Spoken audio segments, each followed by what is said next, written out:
Is Justin Fields right about the culture in Chicago, or is it just sour grapes?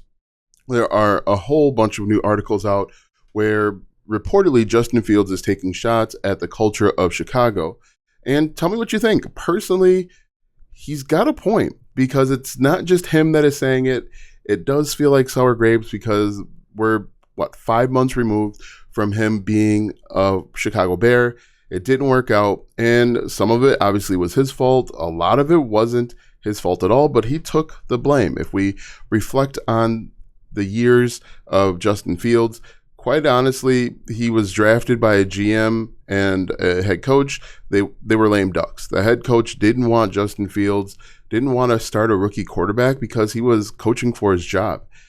Essentially, that coach was a terrible coach that got lucky and was riding the coattails of the previous head coach. And so he realized his time was limited and he was doing everything he could to prevent Justin Fields from getting on the field. Unfortunately, due to injury, he was forced to start, and the head coach at that time put him in a terrible position. Fast forward, they bring in the new GM. The new GM decides to tear it all down at the while Justin Fields is in his second, third, and fourth year.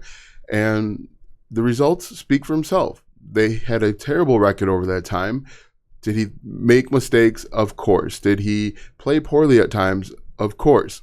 But you can't deny how well he played in spite of what was around him. He had probably a middle school wide receiving core.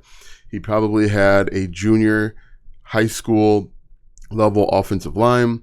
He had a play caller that had no idea what he was doing, and they finished 16-35 in his time. But I don't know that you can blame Justin Fields more than 15% of the problems that went on in Chicago while he was here.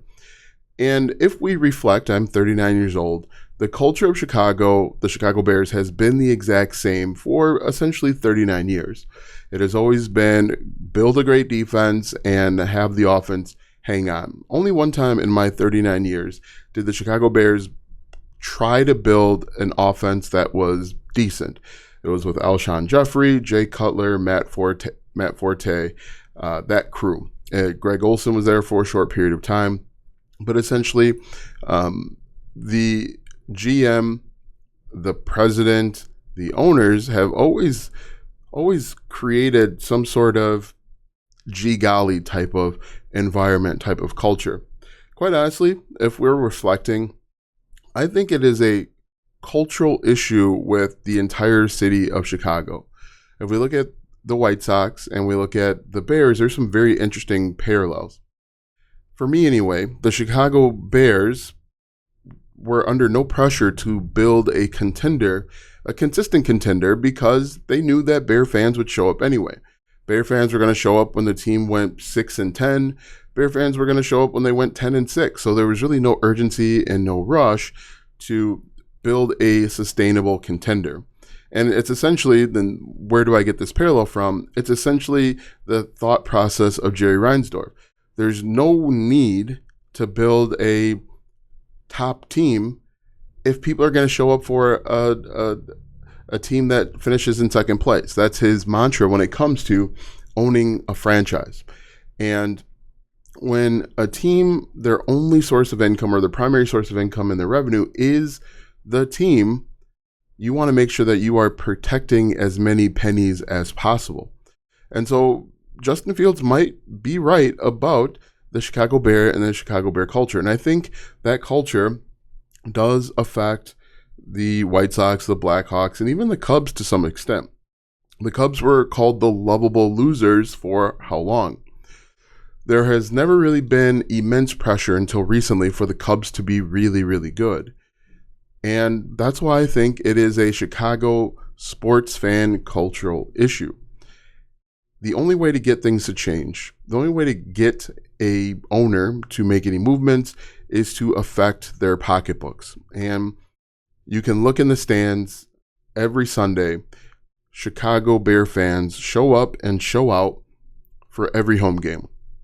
And essentially, there's no incentive for the McCaskey family to put anything out that's competitive or decent because they know people are going to show up anyway.